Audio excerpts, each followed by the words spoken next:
Aunty బయటికి వెళ్ళి వచ్చారా? అవునరా. నేను చెప్పిన పద్యాలు చాలా బాగున్నాయి అంటే ఇంకా చెప్తారా? ఒక 2 పద్యాలు చెప్పండి. సరే కూర్చోరా.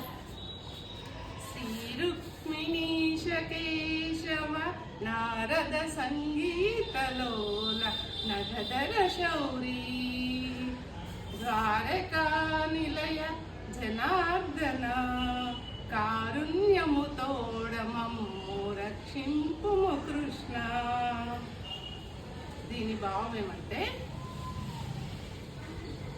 శ్రీ రుక్మిణీపతి అయినటువంటి ఓ శ్రీకృష్ణ, కేశి అనేటువంటి రాక్షసుని సంహరించిన వాడా, అలాగే నారదుడి యొక్క గానానికి ఆసక్తిని చూపించేవాడైనటువంటి శ్రీకృష్ణ, నగధర అంటే గోవర్ధన పర్వతాన్ని ఎత్తినటువంటి శౌరి, ద్వారకా నగరాన్ని నీ నిలయంగా ఏర్పరచుకున్నావు.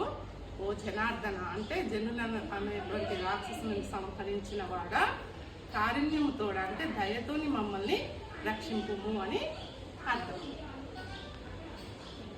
నీవే తల్లివి తండ్రివి, నీవే నా తోడు నీడ, నీవే సకుడవు, నీవే గురుడవు దైవము, నీవే నా పతియు గతియు నిజముగా కృష్ణ.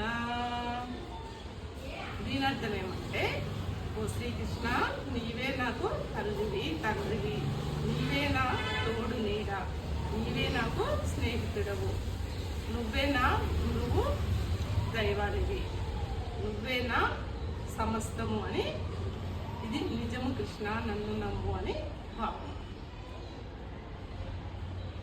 ఇలాంటి పద్యాన్ని చిన్నపిల్లలకి ఆడుతూ పాడుతూ చక్కగా నేర్పించవచ్చు. చాలా బాగా చెప్పారు ఆంటీ.